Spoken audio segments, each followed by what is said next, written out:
Lá. Então, esse negócio que você estava falando aí sobre a questão do medo do outro, né, dessa repressão do contato físico e tal, o que é meu, o que não é, isso me passou na cabeça várias coisas, né, que você estava falando sobre esse modus operandi do governo de trazer a repressão,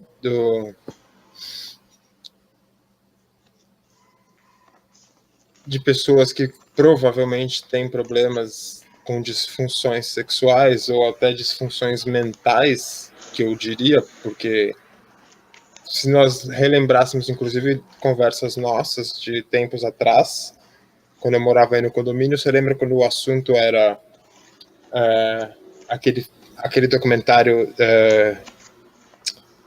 como é que era? Sex, do sei lá, to the Eden, lembra? Desse documentário aí que a gente falava que ninguém vai pro céu sozinho? Que a gente tinha visto um documentário que falava, tipo, sexo à porta do paraíso, alguma coisa assim. Era sobre tântrico, não era? Sexo tântrico? Então, ele falava sobre uma par de coisa. Como é que era? Tô tentando lembrar o nome do documentário, olha. Enfim. E a gente chegava à conclusão de que nesse mundo tudo é baseado em sexo, não é verdade? E inclusive no Westworld, me passou pela cabeça também na hora que você estava falando, se você continuar assistindo, você vai chegar nessa parte, há uma parte que um dos personagens explica uma teoria que é conhecida como teoria do pavão. Você já ouviu falar da teoria do pavão? Não. Porque o pavão, ele tem aquelas penas na cauda, né, que são lindas, exuberantes, tal, mas biologicamente ela não tem função nenhuma, a não ser atrair para o sexo. Uhum. E aí ele explica que toda a nossa civilização humana, todas as conquistas, toda a engenharia, toda a ciência, toda a música que já foi feita até hoje tem a mesma função que as penas do pavão. Que tá da hora! Porque se você levar para esse lado freudiano, né, tudo é sexo, né, velho? Então, tipo, a partir do momento que nós não somos mais um ser que precisa vencer pela força, né, pela imposição, que somos seres pensantes, inteligentes, nós vencemos pelo currículo, né? Tipo, então toda a nossa sociedade é baseada no que você pode fazer para agradar uma fêmea, ou que uma fêmea pode fazer para agradar um macho, não é verdade? Não, legal, eu lembrei agora, Luiz Gonzaga, né? Para ser feliz no lugar, para sorrir e cantar, tanta coisa a gente inventa. Mas tem um dia que a poesia se arrebenta e que as pedras vão rolar. Meio que tipo, uma coisa meio que falando contra domínio social, né? Mas ele acha que meio que esse excesso de coisa que a gente inventa é mais para ser feliz no lugar, né? Para esquecer da dor da opressão, etc e tal. Porque se for ver mesmo, tipo, dá para pôr 0,00001% da população mundial deve realmente viver uma vida altruísta, né? Uma vida em favor do outro. Porque, querendo ou não, todo mundo tá querendo, tipo, tá se importando só se vai comer alguém de noite, tá ligado? Ou na conta bancária, né? Que serve pra comer alguém também no final, né? Também, porque se não existisse o dinheiro, você ia ter que ter outros meios, né? Então, chega aquela pergunta, né? O que estamos fazendo aqui, né? Volta tudo para esse ponto, né? Hã? Estamos comendo alguém aqui. O que estamos fazendo aqui? Estamos comendo alguém. Estamos comendo alguém. E aí, você vê, o Alan Moore, ele já falava também bastante sobre a energia sexual, né? Mas ele falava, ele usa umas palavras tipo assim, o sêmen, em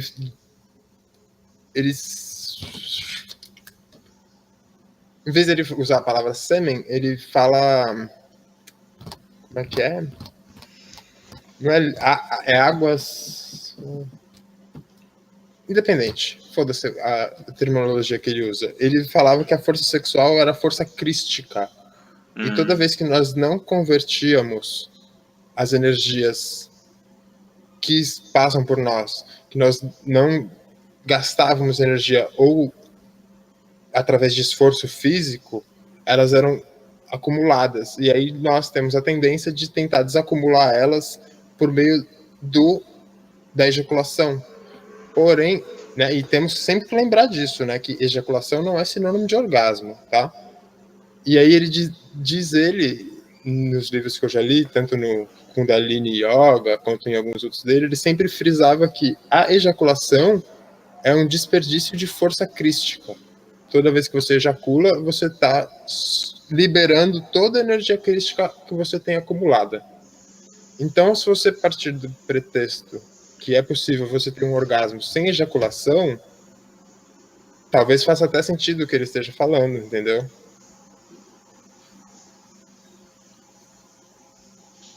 Porque realmente, se você for pensar, né, qual que é a função da ejaculação? A função da ejaculação é procriar. Qual que é a função do orgasmo? Saúde. É meio subliminar, né? A função do orgasmo. A gente não sabe realmente até hoje qual que é a função do orgasmo. Só sabe que é bom, que você se sente melhor e que ajuda pra caralho, mas... E tem aquele outro fator, que hoje a gente praticamente não consegue separar o orgasmo de ejaculação. Sim. Entende? Então, né, voltamos mais de novo também naquele ponto de, igual o William Reich estava falando, que também é mais uma coisa que é escondida, talvez de propósito da gente, né? Porque quanto menos conhecimento a gente tiver, mais fácil de manter a gente no curral, né? Não é verdade? Isso é interessante que você está falando, cara. Muito interessante. Pode falar agora, já esgotei um pouquinho a minha... Pode partir para as perguntas? Pode. Pergunta, debate. Tá.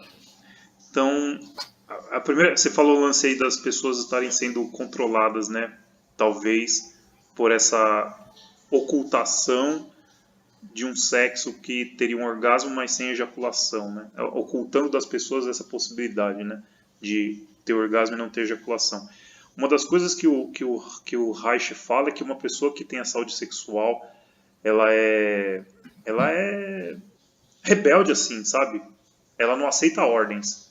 Ela não aceita. Tanto que ele, inclusive, morreu, tipo, sendo corrompido a negar tudo que ele falou. E ele falou, não, eu me recuso a negar. Vocês fazem o que vocês tiverem que fazer e eu vou continuar fazendo o que eu tenho que fazer, entendeu?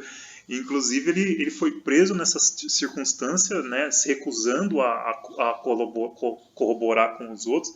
Inclusive, ele foi, eu acredito que ele foi assassinado, inclusive, por justamente ser uma pessoa intransigente, né?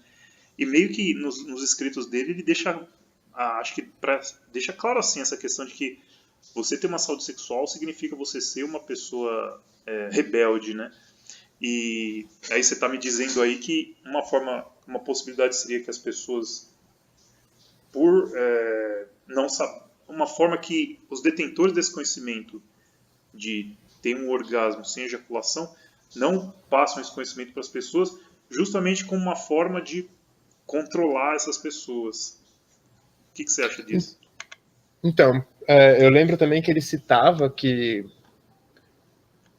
ele dizia que antigamente, por exemplo, nos templos maias, os casais iam para os templos para praticar sexo durante dias consecutivos.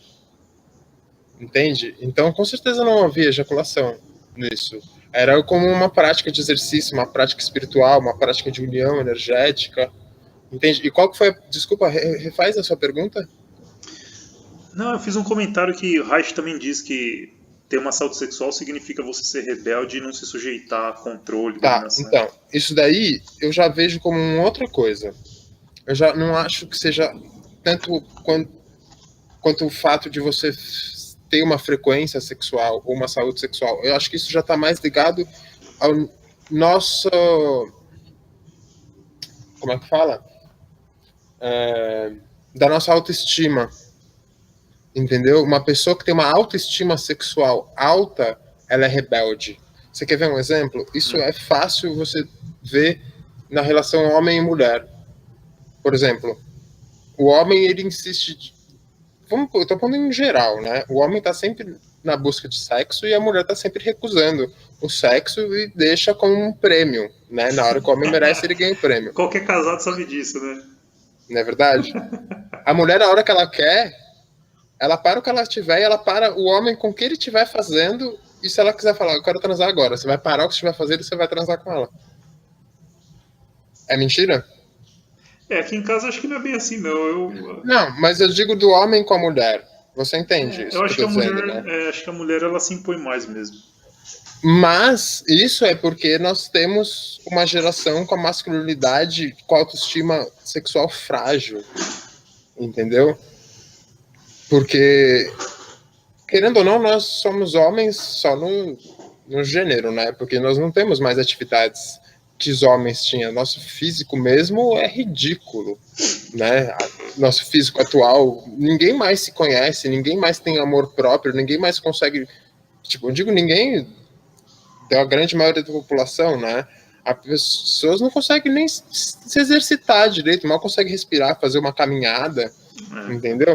E é muito mais fácil a mulher ser saudável do que um homem ser saudável. Então, e a mulher é muito mais fácil dela ter essa autoestima sexual sempre em alta e controlar o parceiro por isso, entende? Então, eu acho que esse negócio aí é mais para autoestima sexual do que para uma frequência sexual. Porque, por exemplo, imagina um cara que tem uma frequência sexual elevada, mas porque ele vai num prostíbulo. O cara tem muito dinheiro e vai todo dia no prostíbulo.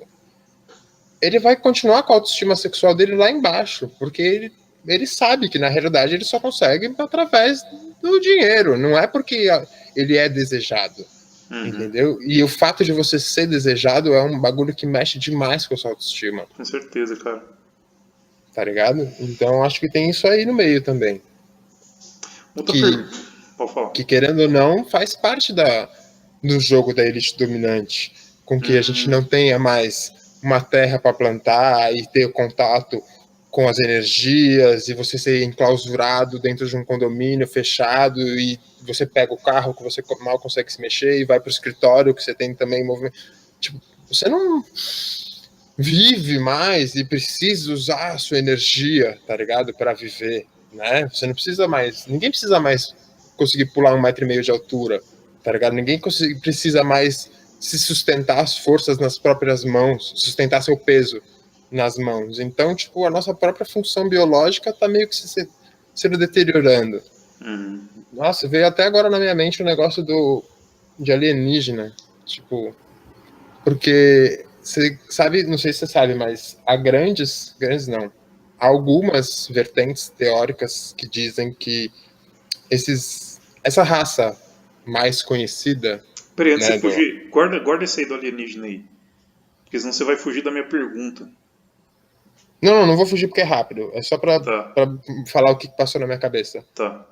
Essa raça mais famosinha de alienígena, que é o clichê de um alienígena, um serzinho pequeno, cinza, cabeçudo e tal, há várias teorias que dizem que eles são nós mesmos num futuro muito distante, e eles estão voltando aqui para estudar a gente porque eles se desenvolveram só no intelecto, esquecendo o físico, e hoje eles perderam a capacidade de se reproduzir.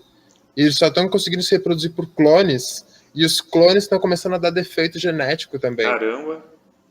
Tá ligado? E eu já vi isso em mais de um lugar, entendeu? Então, você vê, volta pro negócio do sexo. Entendeu? Provavelmente eles perderam a capacidade de fazer sexo. E ficaram verde.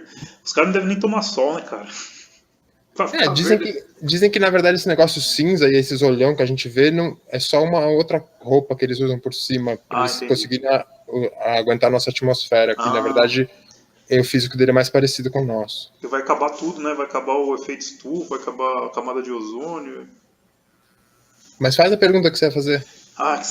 Queria voltar para aquele lance da energia crística, cara. Porque você falou o lance que o orgasmo seria uma energia crística e a gente, tendo ejaculação, estaria desperdiçando essa energia crística.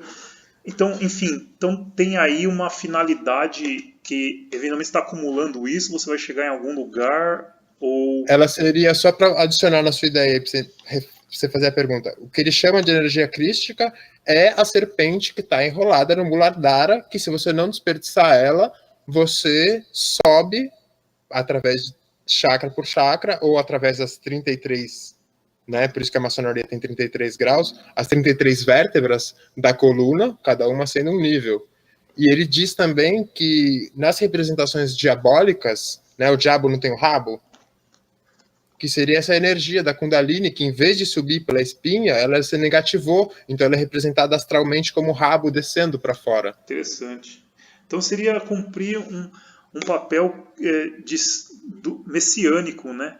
Que você estaria ligando aí o caminho, a caminho do Messias com a função sexual, assim. Seria o caminho do meio, né? Não, digo, estaria uma ligação entre fazer sexo e completar o Messias, né? Completar o Cristo, né? Se tornar tanto quanto Jesus Cristo foi, uma coisa assim. Sim, Tá. sim. Que coisa, hein, cara? Então a gente tá... E talvez também tenha a ver com aquilo que a gente discutia no passado, que a gente falava, né, que através do sexo que você adentrava o paraíso. Você não lembra disso? Que a gente falava que ninguém podia ir para o céu sozinho, que você tinha que ter um par, que blá. E talvez a gente visse do modo errado o par, né? Assim como na Bíblia estava escrito Elohim, Yod e Javé, né? Que são 3 palavras, a Javé é só a terceira, né? Primeiro vem a Elohim, isso em hebraico, exato. Aí vinha Yod, que é o homem, e Ev, que é mulher, e aí Javé. Ou seja, Javé é um deus masculino e feminino. Yod e Ev, Javé. Tá entendendo? Só que na Bíblia eles traduziram tanto isso, quanto só a parte que parecia só Elohim. Tanto Elohim e Yod e Javé, quanto só Elohim, que são 2 seres diferentes, foram traduzidos na Bíblia para Senhor. Né? Na nossa Bíblia de hoje tudo está escrito Senhor. Né? Por isso que é complicado. Por isso que eu gosto de linguagem, por isso que eu gosto de estudar línguas, gosto de significados, gosto de usar de forma correta as palavras, que as palavras têm poder, sim. Se você muda uma vírgula de uma palavra ou numa frase, você muda totalmente o sentido da frase. Então, eu acho que tudo é sempre mais embaixo o buraco. Uhum. Da hora. Você tá com alguma coisa na mente, solta. Não, acho que a gente está fazendo aqui os 20 minutos. Já temos aí um segundo arquivo já. Então vou encerrar aqui. A não ser que você queira colocar mais alguma coisa aí em 2 minutos. Não, esse em si eu acho que já está encerrado. Tá.